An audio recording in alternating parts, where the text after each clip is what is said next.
Stafford FM.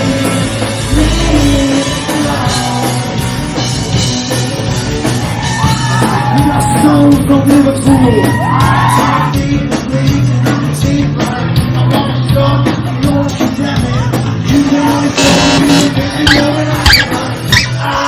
Stone ahead of their sold-out show here at the Sunflower Lounge. How are you doing? Very well. Very well. Yeah, very hungover. Very well. Yeah, doing all right. We just had 3 shows. We started in Glasgow on Saturday, and then we were in Bristol the next day, which was a trek and a half. And then yesterday was in London. Yeah, so, and all have been amazing. Yeah, really good. Yeah. It's been wild actually going to different cities and it's being sold out and like people in there would have made up and you know where's the tunes. It's like, oh wow, nuts. But yeah, it's good. Really enjoy it. And how are you finding Birmingham so far? Well, we're here a lot because we record down the road in Wolverhampton and with Gav Monaghan, so we come down now and then, like, so yeah, we know the place. Yeah. Train station's a bit mad. We went there for Grand before. It's like a spaceship. It's like something off Star Trek. It's fucking nuts, but yeah, it's good. It's the venue's nice as well. Nice cosy one. So we a loud, sweaty one, which we always like. Yeah, I got love for the Brummies. I love it. So you released your first single, Leave It Out, back in 2020. Had you been a band long before then? So me and Finn met we've been doing this for about 5 years under like a different name. Stone was conceptualised in like 2019 because things started. We were just trying, playing loads of shows and stuff. But eventually we were just like, no, we need something new, like brand new. That's like awesome. So he decided to rename the band Stone and just start afresh, and that's what took us to 2020 and then the pandemic hit just after we released our first song. But me and Finn been slogging it for ages, and then obviously we met Alex in like 2018, so it was still like a year before Stone came about. But yeah, it's been going, which I think is why we're so like when we play with such like a ferocity and like a hunger that it's like we've been at this, you know, wanting to make this work, and that's why it really shows at the moment, because we've hit our stride. I think at the moment, I think that that's sort of testament to how much we want to do it, because we've just been at it for a while. But yeah, we've been cracking on for a bit before.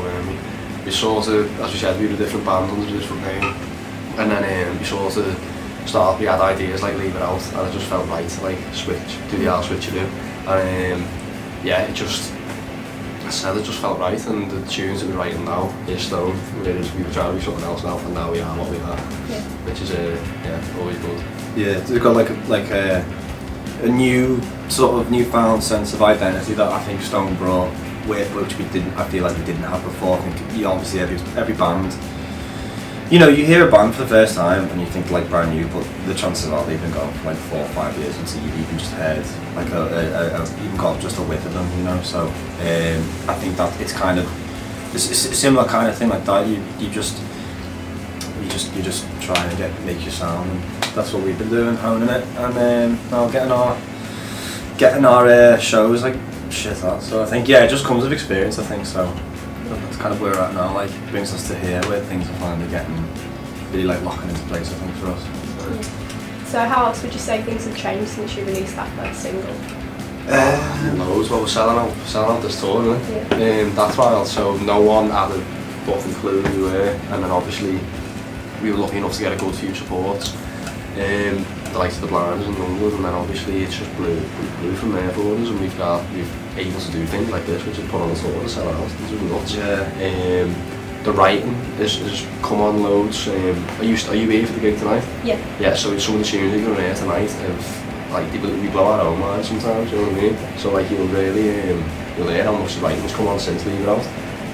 Stupid, the most recent single. Even then, that's a song that we've had for a while on the back burner and just keeping. But then I feel like that's a step up as well. So it's everything's sort of a lot changed since Leave It Out.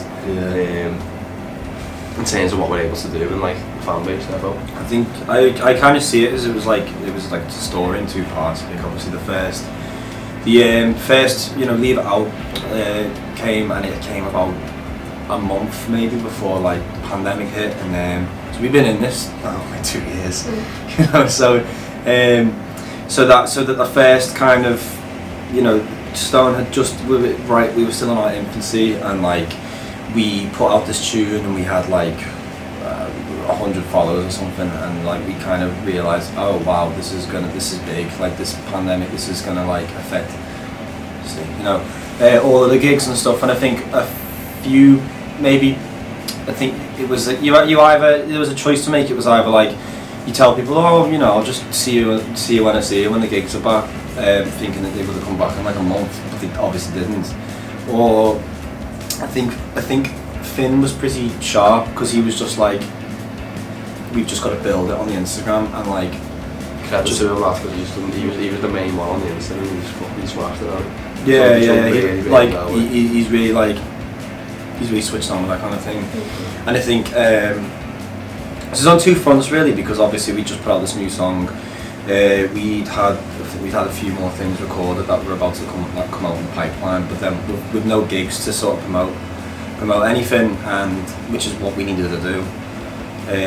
It was just kind of like, let's use this time to write and plan and come up with things that we can do without getting everyone in a room. And I think like we did a Gorillaz cover and things like that, and then I think obviously that was feels like a whole world away now, but like it was lots and lots of writing and things like that. And then really the second part, I think, was obviously gigs started coming back. We got on Reading and Leeds, our first festival, and then got to Over the Blinders and then Youngblood, and I think that that tour just catalysed everything that we're doing now, to the point where it's all just comes back to 2 years ago, that time in the practice room, building on Instagram and stuff. It's now really coming to that like that almost coming to like a climax, and I think there's a real catharsis in that, I think, because we've just been working and like slogging. We were slogging away for 5 years before, but just the last 2 years it's really started coming to like a head, and I'm like, so we're real pretty positive about what we're doing at the moment. So yeah, I think it really shows like all the songs are like such a high quality, like even though there was like 4 or 5 singles that you've got at the moment out, and like with the new one as well, I think it just takes it up like another level. How's that been going down live, the new singles? Oh, it's been great. Have you seen videos of the gigs recently on this tour? Yeah, I watched a few of the like Instagram stories. It's been flying off, but particularly with the newer tunes it does. The reception's been great. The kids just want to jump around, and we want to jump around too, so it's always good. To feel that energy off them and feed off it, brilliant. Love it. I love the video for that as well. It's stupid. It looks like a lot of fun. It was wild. Yeah. We went well for a week because of the paint, obviously. Yeah. So we were inhaling all the shite that's in the cans. Yeah. And we was fucking not well. That was really, really rough. But the whole idea of us being white walls and then spraying with paint and then putting the set up after it, spot on. Dave smashed it. Dave was all one of the director of it. And we had Ben Roberts from Polyphonic doing it. He did a good job with the budget as well. Like he really like made it look like a lot more than what it was. Yeah, and that's spot on. That's incredible. Smashing everything was so much fun. I think that was real good, like stress buster as well. That was just, I mean, it was on my bucket list. It was like break a guitar. So we did. It was good. I got hit by the set though. So at the end of the video, the set like collapsed on itself. That splattered me on the back of the head. I was like, oh. So yeah, went well as a sore neck. Is that bit in the video? Yeah. Yeah. I actually when we were filming it, I actually fell on my ass, but managed to cut that out. It was like, fuck. You know what I mean? Yeah, I'm surprised now. I'm surprised we didn't get more injured and stuff. It was just like bits of like just broken pieces of like ceramic and everything. Fucking splinters and mic stands being thrown, and obviously paint in your eye. That's a fucking nightmare. There's a shot in the video where I'm laughing because there's paint in the eye. And I'm like, what do you want me to do with that? Like, you want to play fucking drums or what? I've paint in the eye. But yeah, it's great bit. Really enjoyed it. Proud of it. Probably the most proud that we've been of the music videos. Yeah, it was so much fun as well. I feel like it got filmed quite quick compared to other things that we filmed as well. Yeah, really happy with it. And with all the writing that you've been doing, do you think we could expect a debut Stone album anytime soon? That'll be probably a year and a half, 2 years now. After we've done a bit more building. Yeah. We think that we've got it. Some of the tunes that you hear tonight may or may not appear, but yeah, it'll be a surprise when it does come. Yeah. I don't think I like at the moment. I think we're just sort of carrying down the trajectory that we're doing, playing loads of shows and festivals and stuff, and getting on that circuit, and like dropping a beat or something like that first. Have you got anything else planned for the rest of the year? I've seen there's some more dates added to this tour. Yeah, so we're doing more dates on the back of this tour. In just May. Due to demand, in May. Yeah, the tickets got released like last Friday. So yeah, we're going on some old ratings as well. Main support for that, so that'll be great. We've got loads of festivals in the pipeline, and we're all obviously we're just releasing more music, carrying on with Ferretti with the lovely people who sold us out for it. And I got the listeners to send in a couple of questions for you. Oh, did you? Yeah, wow. It was like. So I've got one from Chris, and he asks, what 3 albums have inspired you the most? Do you want to go first, or do you want me to? yeah, For me, probably Radiohead and Rainbows. That's like the typical Muso one. But yeah, defo. Kendrick Lamar's Twin Butterfly. That's another one for me. I think the grooves and that. You actually hear it a little bit stupid. So the drum groove for that is heavily inspired by stuff on that album. So it's just really groovy. And I don't know. It's a bit of a hard one to pick a first, because like once you say your first, you sort of think. Yeah. But yeah, I'll come back to me. You go. the first one comes to mind for me. Do Little by Pixies. Just seminal album. Just like defined that entire like the next decades to come, from like everything like grunge and all the alt rock. Just think it's a fantastic album. Just think it's so weird. Love the guitars in it. Just amazing album. And then probably in a similar vein, I think Nirvana's Nevermind, just because as a kid that really stuck with me. I think that album was I was just so fascinated by Kurt Cobain and everything like that. I think he just like captured my imagination as a kid. And the third one. Literally that, innit? Because you say your first two, and you're like, okay, you've got two that you know, and you're like, yeah, it's on. Then your third one, you're a bit like, many it's like, pick I could pick like a more contemporary album, but maybe, for the sake of it, I think Access Bottles Love by Jimi Hendrix, because I think as a kid, I'm a guitarist, so as a kid I just got right into Hendrix, and I think he really got like the cogs turning for me. So I think if I put it down to one album, I think it might be that one. I could be wrong, but that's for the sake of the interview. Mine's Rise Against Silent Songs, the Counterculture, because if you listen to that album, the energy is top all the way through, so every song is like 1, 2, 3, 4 and fucking straight in, and that's sort of what we try and capture in our live show, defo, so you can definitely hear that in the tune. But yeah, as I said, it's hard to think of 3 because there's fucking loads. Yeah. And if you're asking Muso, like, what 3 albums have inspired you, it's like, fucking know, hard. Yeah, I don't know why it's such a hard question. It's like when people ask you what kind of music you're into, you're like, I don't know any music. And I've got one from Paul, and he says, if you weren't in Stone, what other band would you be in? Any, ever? Any. Do you know what? Probably NWA. But like my own version of it, yeah, do it. I don't know. I can think of maybe just an example. No, I don't know actually. At the moment, just because it's the first band, because I can just see that I have no absolute whale of a time, probably Turnstile right now. I think, because I just think what they're doing right now for like hardcore, and I just think that's so cool. They just have such a cool vibe on stage. See the video of them in Leeds, the factory, and there's kids jumping off the. So have you ever been to the factory? There's like a gallery viewing area, and kids are just climbing up and jumping off it, jumping in the kids and them.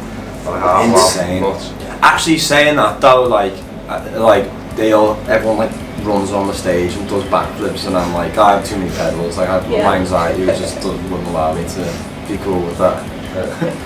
But yeah, probably. Yeah, and the NWA thing with me, it's just like a lot of the beats that I listen to come from sort of that music, so it'd be great to be part of something like that, musicality wise, definitely. And I've got a final one from Maggie, and she says, if you weren't making music, what would you be doing? Don't fucking know.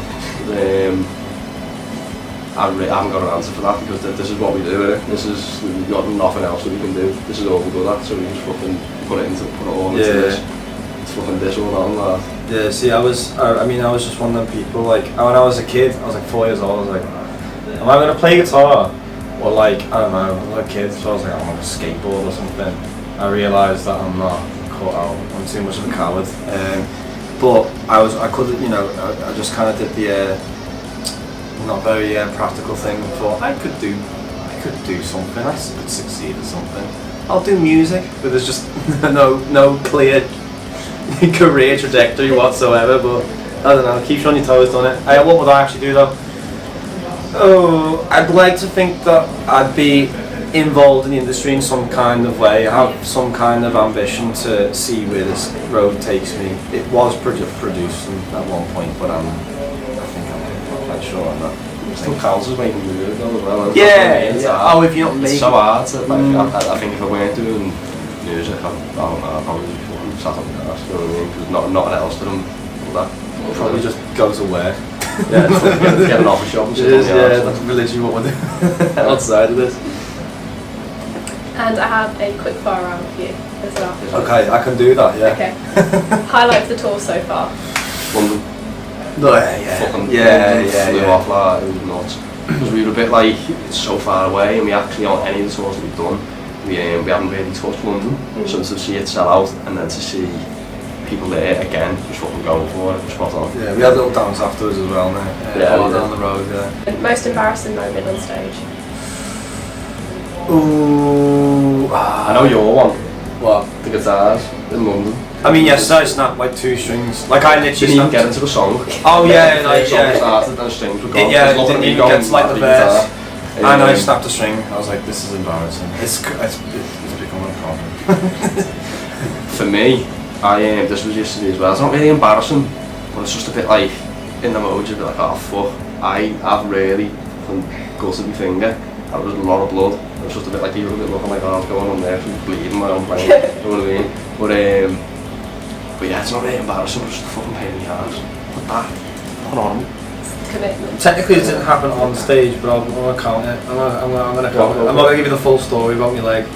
Oh, right, okay. After Leeds Festival, I'd done my knee in and I had to play Werent Festival, sat down. That was the one, BBC didn't film Leeds, they filmed Reading, so... I watched that set. Yeah, and I'm sat down like, and I'm like, yeah, this is boss, I'm loving it, but I'm also like, I could also be stood up and being able to walk, but that's by the by. Yeah. Still did the tour afterwards, and now, moving again. Have you ever been starstruck? Yeah. Oh, yeah, I have. Do you know? Yeah, a lot. And it's more when you start rubbing shoulders with people and you're like, hang on, I've been watching you do this for a while, and like you fucking now turn up and we're doing gigs. You know what I mean? And we're like, it's fucking nuts. But then I wouldn't even call it starstruck. It's just a bit like, oh fucking hell, it's a bit cool, innit? You know what I mean? Just fucking made up to be around people that you've been looking at them, going, I want to be fucking doing that, and then you turn up and you're doing it with them, and you're like, that's fucking sick. Don't know if that counts as starstruck, but it's sort of that vibe of this is boss, you know what I mean?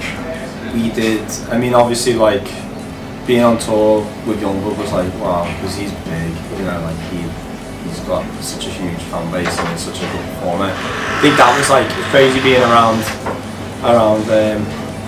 it's crazy being around him, seeing him doing this thing. I think that the like, you know, was really, really cool. But I think probably for me, we did a thing with, it was Alan McGee and Joe Talbot from Idols in Halifax. They were doing some Q&A thing in this like auditorium, and then they wanted the band on, and we were that band. And then we sat with them both for like 2 hours, just like talking about music and stuff. And I was just like, it's Joe from Idols. I was just like, you know what? It was just such a weird like round table. It's the conversation we had after though, innit? Because it was such a fucking, you know, we had a good conversation. It was just like deep. Just like fucking hell, some of the shit that like he was coming out with, you were like, ah, yeah, he's such an insightful dude. Yeah, like, I'm waiting to meet him again, just to be like such a fucking good point of view on shit. Yeah. To like just to like vibe off and just have a conversation with. Then he's just got so much experience and stuff like that as well. Like, yeah, he's a fascinating dude for sure. Like, absolutely. What's your favourite song to play live? Waste. I do like Waste. Waste has got this cool Prodigy vibe. I love the Prodigy. So to play that live and just see people bouncing to it, it's one of them. And it's also the hardest to keep up because it's fucking, by the time in this set tonight, it's later on, so we're fucking sweating, tired, but I still enjoy playing it. Something to look forward to, definitely. I honestly, because it used to be Stay Silent because I think it's so early in the set that it like gets me right, like pumped. Yeah. Maybe Bank Robbers, I think, because that just gets me in. That just gets me like warmed up, I think. But dark horse for this question as well as the Moto. Oh, not right now. I'm loving Moto at the moment because that's brand new and I set like. So we released an online only tune called Moto, and we just started playing it live, and it's such a different curveball to what the set is. It goes off anyway, and we fucking vibe off it, and yeah, it's just cool as fuck. Proper cool as fuck. Like, love that one. Yeah.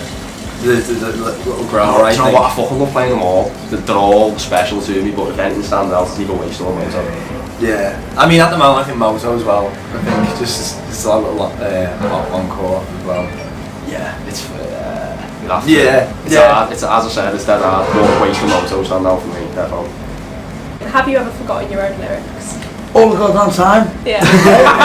Every show. Yeah. Every show, it's I keep doing it on the same song in the same line, and I remember it afterwards. I forgot whole verses because I kind of rap as well. Joe makes me laugh as well sometimes. Me, does he go? So what I'll do is I'll say the lyrics that I do remember. So it'll just be like parts of the song just be fucking bits of words. Yeah, it'll always be like Stay Silent, and I'll be like the things, the verse will be swapped around, and I'll be like, do it again. No, I forget lines, and I only have like 5 on the across the whole set. Yeah, forget the whole goddamn time.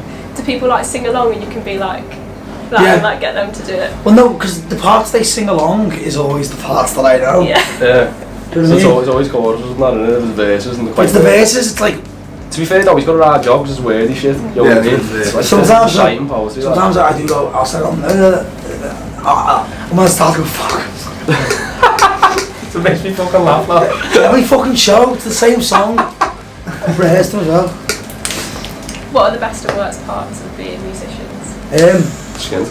Yeah, Skins. The money. Yeah. It doesn't exist now. No, the best part of a musician is being live for me. Yeah. I'm defo. I've actually swapped opinion. Yeah. So I used to say, I want to be in studio, love the talk, we were a beer, but now it's like, now the energy that we've got within the crowds and that, definitely, the buzz that you get is fucking ridiculous.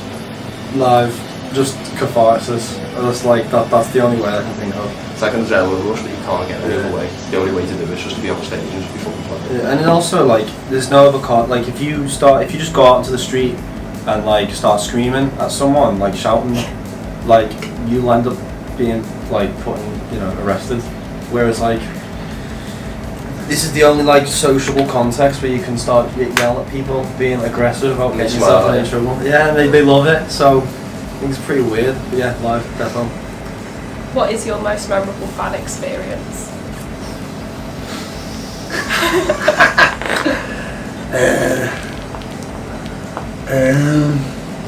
For me, it's just every time the lyrics get sung back. I remember that stands out a lot. And any interaction experiences, so if you start fucking, here we fucking go in the middle of a tune, or they start fucking jumping about and moshing. One time I've been at a train station, and someone found out the train station I was in, and I was like on the next train, they were like sending me a picture, I was like, oh my god, I've just got here, where are you? And I'm like, oh my god. Yeah. Off. I think there's stuff on this tour recently with like loads of people like waiting outside the venues and stuff like that, and like screaming at us after. I think that's pretty like recent, pretty intense as well. So yeah, probably all that stuff. It's all very new to us. So yeah.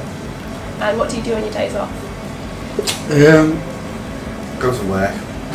It's very rare that if we ever have a day where we're just fucking sat around doing anything, we end up back in like. Yeah. No, honestly, on tour when it's day off, I just sit inside all day, watch TV, and eat food. But yeah, if we're not about to tour, like we've got one tomorrow and I'll be in bed all day probably. But then you miss that, so it gets to about this time. So you've been doing this tour and it gets to around stage time of the night, and you'll be sat on the couch and your fingers will start going. You're like, oh, I need that adrenaline kick. So I don't know, I just... Yeah, you still want to do it yourself. Yeah, you just sat down. So 9 times out of 10 about it. You know what I mean? Yeah. But yeah, not an exciting. It's even more work or fucking waiting for the next one. Yeah. What do you order from Greg's? I've changed my opinion at Greg's. I used to be a bean cheese with sausage, bean cheese or something. Yeah. Now, I had the corned beef pasty. No, definitely. Yeah. See, I tell you what I had today. I had the how much you can get warmed up with a sausage roll, full fat coke, and the brownies. But that was a bit of a splurge because I hadn't had breakfast. I was like, okay. I do like the coffee from there, but they have no fucking milk. He's telling you what everything. What's your favourite thing from Greg's? I go around the house, mate. I have this sort of thing that everything down. Sausage bean pasty, but only when it's not cold. That's nice when you get a little cools your mouth. Nice and... I don't think I'm as into Greg's as other people. That, oh, you know, like feel like I don't know. It's a bit tight. And would you like to request a song for me to play on the radio show? Besides our own. Yeah, not one of yours. I was going to say. Do we all get one or Baby Shark. You can all have one. Okay, cool. Baby Shark. No. Helter Skelter. Please. Leave Them All Behind by Ride. That's a good one. That's actually a really good one. Do the bass of my Pixies, just because I've been thinking I was just talking Classic. about them. And finally, just want to do a little plug and let people know where they can find you on social media and where you can go. If you hold a bat torch up to the sky, Elliot will come running in. And a full latex black costume. And I fall over Banger's knee and then go Fall over Banger's knee. Stone Liverpool. Stone Liverpool on Instagram. Twitter. But Stone in capitals on Spotify. Yeah, people are spelling us with not full capitals. It needs to be Stone, on record. Stone. Not Stone. You know what I mean? Yeah. Stone Liverpool. Okay, thank you very much. You're welcome. Thank you.